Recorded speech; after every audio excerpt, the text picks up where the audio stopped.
Hey guys, we're back updating the power rankings for Survivor 48 following episode 11, which was another pretty boring episode just like last week. And I know a lot of people are out on the season at this point, and I'm getting on that bandwagon myself. I think this post-merge has been particularly slow and not very fun to watch, even though next week seems to be pointing towards a more interesting vote, but we'll get this in enough. But we have 7 people to talk about, and let's waste some more time. Let's get into the video. So starting off at number 7, we have the latest boot from the season, and here we have Mary, who was a very obvious boot coming into this episode, and this episode didn't really do anything to shift that view, where it very much felt like the show knew that it had nothing going on, with Mary being such an easy and consensus boot, that they just ended up filling up the runtime with a lot of stuff that didn't seem to matter that much for this particular round. Like, you have all the talk with Kyle and Camila, talking about potentially flipping against Joe, which to me felt more like setup for next week's episode, where it feels like this is going to matter more in the final 6 round as opposed to this round.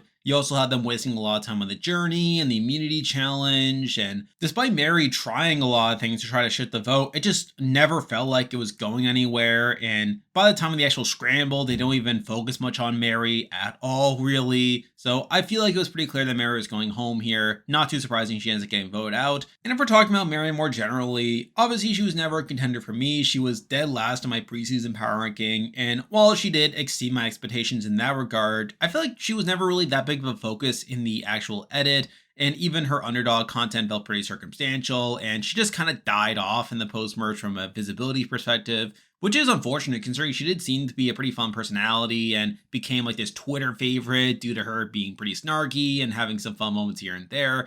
And I do like Mary in that regard, even though her actual game was pretty bad, where she was on the bottom for a lot of it. Nia shot in the dark to save herself. Obviously, there's a lot bad there from a game perspective, but I at least admire the attempt that she made throughout the game to try to flip things, even though it wasn't really going to go through. But obviously she's now out of the game to where she's here at number 7. And with that, we have 6 people left in the game to talk about. And as usual, I'll be ranking them based on how likely I think they are to win the game based on their edit and current game position. But at number 6, the person I believe is the least likely to win from this point on is Mitch. And I already said before that I'm pretty much out on Mitch at this point. I feel like he has been getting a lot of content that reminds me a lot of Owen from 43 and Jake from 45, of him just complaining about the fact that he's not getting anything done in the game. And despite that, he's actually not doing anything, where I feel like this episode in particular is very bad, where he literally says that this is the final 7. And if they don't take out Joe right now, that Joe's going to win the game. And yet Mitch does not vote out Joe here. He continues to stick by him, enabling a power structure that doesn't benefit him within the game. And to me, this is pretty bad. I feel like it's a pretty clear indication that Mitch is just not going to execute, and he's not going to win the game because of that. Even beyond that, you have him being picked for reward, seemingly due to him not having gotten to eat, even though he was literally just on the reward at the final 9, but whatever. But I do feel like either way, this was not a great episode for Mitch here, where he just doesn't make the move, even though he's been complaining for episodes and episodes about how he needs to make the move, and yet when he has the opportunity to do so, he just doesn't. So at this point, he's not winning, which is why he's here at number 6. Now moving on to number 5, and this person has actually gone down compared to last week, as I feel like this was a pretty questionable episode for them, and here we have Shaheen. And again, it is funny seeing some people still holding out hope for Shaheen, talking about how he still has a chance to win. But to me, this episode just further confirmed to me that he's probably not going to win, as I feel like this episode really epitomizes all the issues that I have with Shaheen's at this point, where for one, he gets a lot of this content that feels very superfluous and doesn't really add much, where you have his whole segment during the fishing scene where he talks about how he's grown a lot, how Survivor has allowed him to build real friendships, and then voting people out, which again, just felt kind of surface level there. You also have his confessional after the immunity challenge where he's just complaining about the fact that he always loses immunities and how he just wants Jeff to say Shaheen was immunity for once, which also felt like it didn't really add much. And actually, if anything, it leads more into my second point that we're just getting a lot of focus on Shaheen failing, where you had him in this episode talking about how he fails to win immunity. You had his confessional in the Mega Challenge episode about how he's been wrong a lot throughout the game. Obviously, episode 4 and that whole situation is another ding against him. But I think the real nail in his coffin is when he talks about how he knows Joe is seen as the biggest threat, but in reality, he's played the better game, which adds to this additional storyline about Shaheen being overconfident in his abilities. And while you could interpret that confessional as being pretty good, as it could foreshadow Shaheen like possibly beating Joe at Final Tribal, I think it's actually the opposite, where I think it's going to lead to Shaheen wanting to take Joe to the end, thinking that he'll beat Joe, but then he's just wrong, just like he is about everything else in the game, and losing to Joe at the end. And I do think, sort of similar to Mitch, I think Shaheen definitely has a lot of setup to being a losing finalist. Now, that's not to say that I think they'll both get to the end together. I think one of them is going to be cut along the way. But I feel the fact that Shaheen is getting this content makes me think that he's probably not going to win, and that even if he gets the Final Tribal, he's probably going to lose in a jury vote, probably due to this perception that Joe is someone who's a family man that deserves it, someone who was his biggest threat that Shaheen should have taken out, but Shaheen just never made the move. So I do think to that end, I think Shaheen is definitely on a losing trajectory at this point, both from a gameplay perspective, but also from an edit perspective. And it's for that reason that I can't really have many higher than number 5. Now moving on to number 4, and this person has dropped off even more compared to last week, where while this person was probably not winning even before this episode, I think this episode just further sank their ship. And number 4, we do have Eva. And I think this episode further exemplifies to me why I think Eva will lose at the end, where even though she is part of the majority group, even though she's someone who seemingly has agency within the game, she just harps so much in this episode about the fact that she's a team player, how she sees herself as someone who is this team player. And we see that with her going on the journey and her like deciding to not go for the knowledge is power because it's better for her alliance to have her vote. And I do think that's something that from a pure game perspective, like this talk about her being a team player is something that will be used against her, where I think if she gets to the end against Joe, which I think is increasingly likely, that she'll be seen as someone who wasn't really playing for herself and was just screwing over people and not really giving them a chance because she had her group and they were not in her group. So I feel like that's definitely something questionable there. I think she also gets some pretty questionable content with her complaining about Mary opening all the coconuts, which again, I mean, Mary is like just being spiteful and she is right there, but not really something you normally see a winner saying in confessional. She also gets negative SPV after the journey where she tells everyone that she didn't go for the knowledge is power, which leads to Mary talking about how Eva was pretty much the person that needed the journey the least, but got selected for anyway. And her telling the tribe that she turned it down is just rubbing it in for someone like Mary, who probably needed the knowledge is power more. Again, I think there's a lot negative there. And while Eva should have a pretty smooth ride to the end moving forward, I just don't think she's going to be respected by this jury, where I feel like we are seeing the reasons why she will lose the game, with her coming off as a team player in a way that makes her seem like she doesn't have that much agency. You have her honesty and just telling people to their faces what she's thinking and what she's doing in the game, coming off as gloating, like the fact that she is in this majority group and just telling people on the bottom that they have no hope just makes it more likely that those people will be upset at her at the end. And I do think the fact that we are seeing these things playing on the show will explain why she loses a jury vote, which I think will probably happen. And again, while I do think the person above her is also dead from an edit standpoint, I think the fact that we are seeing more of the reasons why Eva will lose at the end is a major reason why they decide to knock her down, even though she'll probably have a smoother ride to the end compared to the number 3 person. But as it is, considering how confident I am that Eva is not winning and that she will lose if she gets to the end, I did decide to knock her down here to number 4. Now moving on to number 3, and this is another person who I don't think is winning at this point, and here we have Camila. Now, as I alluded to a moment ago, I think Camila is dead in the edit. I just don't see how she wins the game, and this was another not great episode for her, where she talks about making the move, making the plan to turn the game on Joe, and then just not doing it. It's a similar problem to Mitch. And while I can point out that a lot of the focus we got on Kyle and Camila here is more so set up for what's going to happen next week when they do attempt the move, I think it's still questionable that they didn't make the move from a game perspective, where they clearly had the numbers to make this move happen, where you had the likes of Mitch and Mary there that could have caused an outright majority of a 4-3 vote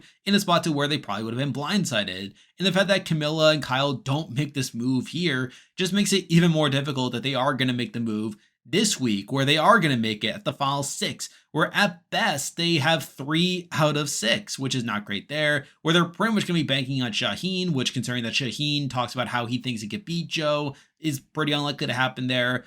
I do think Camilla's cooked. I do think that they are going to fail in this attempt to flip the game, which in turn I think is a byproduct of them having waited so long, where they had the number to do so in the previous rounds, like in the final 7, final 8, but because all the outsiders are gone, they're just in a much worse spot to actually make the move. And I do think that it's going to backfire. I think Camila and Kyle are probably going to be on their way out at the point where they try to make this move, which is pretty bad there. And I think between Kyle and Camila, I think Camilla's had the much worse edit of the two, where Camila was more outwardly in support of making the flip happen, which makes her inaction here even worse from an edit perspective there. You also have her complaining about Mary opening the coconuts, talking about how can you work with someone like that, which as I alluded to a moment ago is not really something you want included in a winner edit. You would expect them to be a bit more above that. So again, I do think Camilla's on her way out. I have no faith in her to actually get to the end of the game. Though the reason why she is above Eva at this point is I do think on the off chance that the move actually does work and they do flip the game against Joe, I would have more faith in Camila to win a jury vote compared to Eva. I feel like that's at least something worth mentioning.